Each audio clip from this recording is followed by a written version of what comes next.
Assalamualaikum warahmatullahi wabarakatuh. Bismillahirrahmanirrahim. Alhamdulillah nahmaduhu wa nasta'inuhu wa nastaghfiruhu wa na'udzu billahi min syururi anfusina wa min sayyiati a'malina man yahdihillahu fala mudhillalah wa may yudlil fala hadiyalah. Asyhadu an la ilaha illallah wa asyhadu anna Muhammadar Rasulullah. Allahumma shalli ala sayyidina Muhammad wa ala alihi wa sahbihi ajmain amma ba'du. Yang terhormat dari pimpinan wilayah, terkhusus panitia latihan instruktur dan latihan pelatih pimpinan wilayah IPNU IPPNU Provinsi Jawa Tengah, serta yang saya sayangi dan saya banggakan para peserta Latin dan Latpel IPNU IPPNU Provinsi Jawa Tengah tahun 2022. Pada kesempatan kali ini saya rekan Rakil Punggasana dari delegasi pimpinan cabang IPNU Kota Pekalongan akan review terkait materi ke IPNU IPPN 1 ketiga. Apa sih yang ada dalam materi tersebut? IPNU IPPN ketiga apa saja? Maka dari itu saya akan memulai yang pertama dari bedanya apa sih IPNU pertama, IPNU kedua, dan IPNU ketiga. Di sini saya sedikit menjelaskan bahwasanya kalau IPNU 1 itu berkaitan dengan pemahaman ideologis kita. Bagaimana IPNU itu hadir di masyarakat, bagaimana IPNU itu hadir di sekolah, bagaimana IPNU itu hadir di perguruan tinggi, bahkan sampai ranah dunia pekerjaan. Di sini kita sangat kompleks sekali karena IPNU itu basicnya ikatan, ya, bukan pergerakan, bukan himpunan, dan bukan keluarga juga. Kita ikatan. Nah, di sini kita harus diikat, ya. Maka dari itu ketika ada materi keibnuan pertama atau keibnuan ke-1, di situ kita harus manut, ya. Apa arti lingkaran? Apa arti warna hijau, warna kuning, bintang, terus dua bulu, tulisan IPNU, dan lain sebagainya. Ini kita harus ikuti apa yang ada dalam materi IPNU yang pertama dulu. Terus di situ kita diterangkan terkait posisi IPNU, ya, sebagai organisasi kemasyarakatan yang mana berindukkan di ormas terbesar yaitu Nahdlatul Ulama, karena IPNU merupakan organisasi banong dari Nahdlatul Ulama.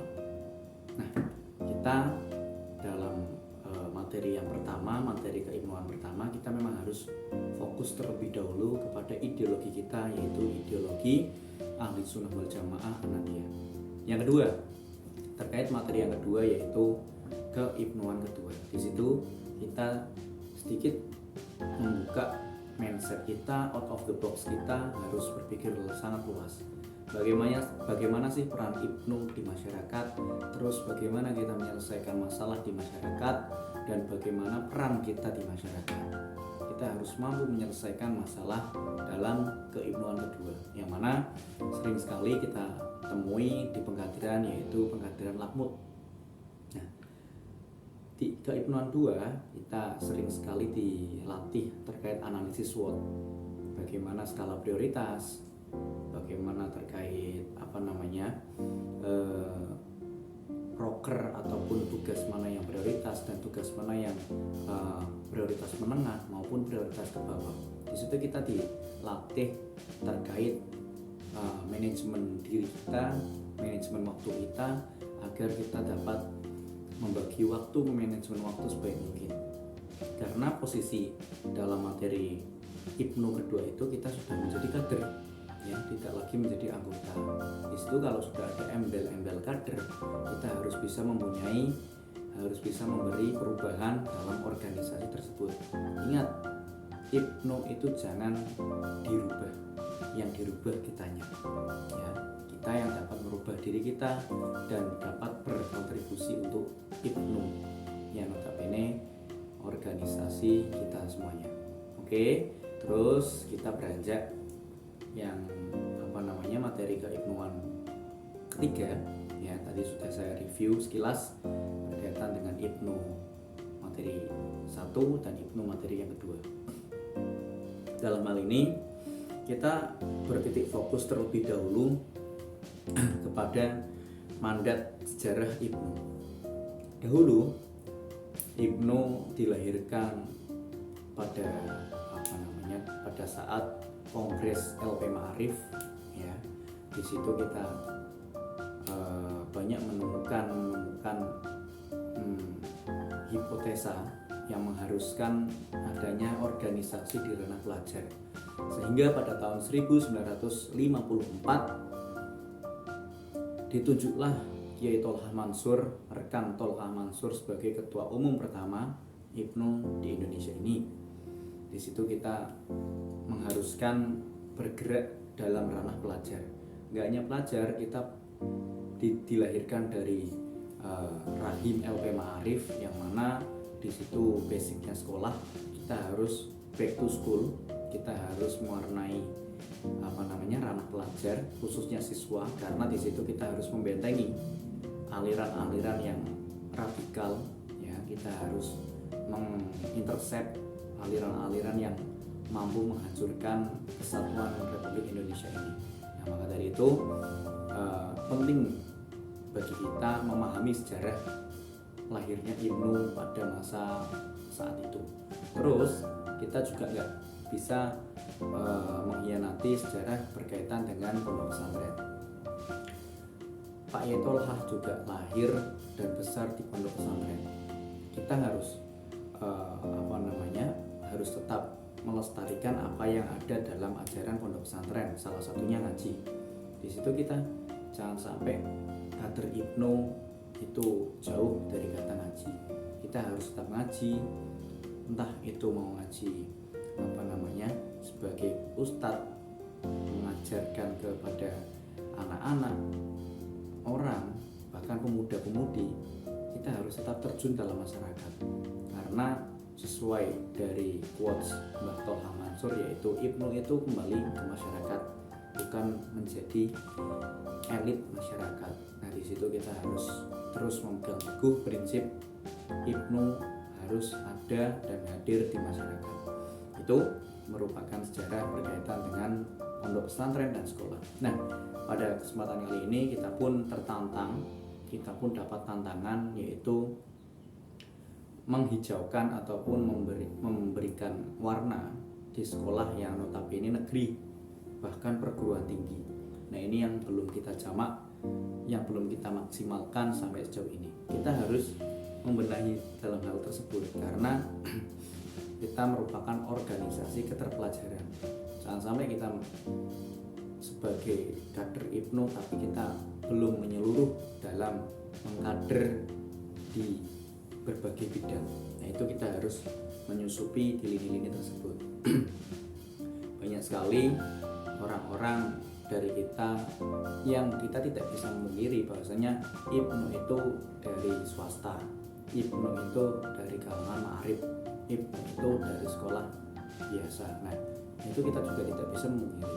Tetapi kita pun harus setiap tahun, setiap periode mengembangkan, upgrade dan mengimprove semangat kita agar kita juga bisa masuk di negeri, agar kita bisa masuk ke perguruan tinggi yang ternama. Nah, contoh katakanlah sampai sejauh ini mana lulusan Ibnu yang berhasil menjadi profesor, menjadi doktor dari lulusan-lulusan ternama, contoh katakanlah Universitas Indonesia, Universitas Gadjah Mada dan lain sebagainya. Tetapi dalam hal tersebut kita juga mampu menyesuaikan kondisi lapangan. Ya, di sini minimalnya kita harus mampu hadir dalam masyarakat, bukan jauh dari masyarakat. Itu yang paling penting, ya. Yang pertama yaitu Chapter Indonesia sekarang, bagaimana sih gambaran Indonesia sekarang. Yang kedua permasalahan NU, IPPNU secara internal. Yang kedua secara eksternal. Itu yang kita diskusikan, yang harus kita menjadi PR bareng-bareng untuk kita. Nah, pada kesempatan kali ini peta ormas di Indonesia juga sangat banyak, ya. Salah satunya ada tetangga kita yaitu Muhammadiyah, itu merupakan salah satu organisasi terbesar di Indonesia juga ya setelah NU. Nah, di sini juga kita berperan aktif dalam hal moderasi umat beragama karena NU dan Muhammadiyah selalu berangkulan dan selalu bekerja sama memajukan dan memberikan warna di negara kesatuan Republik Indonesia ini. Terus, nah ada juga organisasi yang memang alirannya agak keras. Ya, contoh katakanlah di sini ada organisasi yang sudah dibekukan oleh pemerintah, salah satunya ada HTI dan FPI.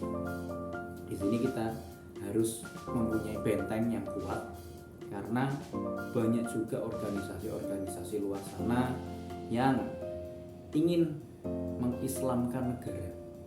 Ya. Ingat, di sini kita beda konteks ya. Agama dengan budaya itu jelas beda. Kalau budaya itu berarti lokal wisdom kita. Katakanlah angklung, gamelan, wayangan, terus angklungan dan lain sebagainya. Itu merupakan identitas negara kita yang tidak bisa ditinggalkan begitu saja. Di Arab, contoh ada marawisan, gabusan, terus rebananan, hadroh dan lain sebagainya. Itu pun tidak bisa ditinggal, ya, karena prinsip agama dan prinsip budaya itu berbeda, jelas berbeda. Tidak bisa kita campur adukan, bahkan tidak bisa kita mengkafirkan, membid'ahkan budaya-budaya tersebut karena ini sudah ada sejak zaman dahulu. Ya, contoh katakanlah bagaimana Wali Songo memberikan warna, memberikan kemajemukan dalam masyarakat Indonesia yang notabene dulu masih menganut aliran kepercayaan. Nah, di sini dengan sentuhan melalui dakwah yang dari hati ke hati, contoh katakanlah dari wayangan, gamelanan, ini bisa menjadikan tolak ukur ini yang menjadi sebuah identitas negara Indonesia pada zaman dahulu. Memang Wali Songo sangat penting hadir dalam negara Indonesia. Itu saja dari saya pribadi.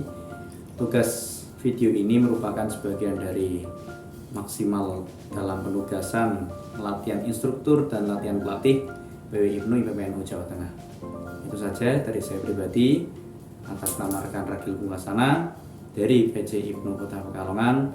Wallahul muwaffiq ila aqwamit thoriq. Wassalamualaikum warahmatullahi wabarakatuh.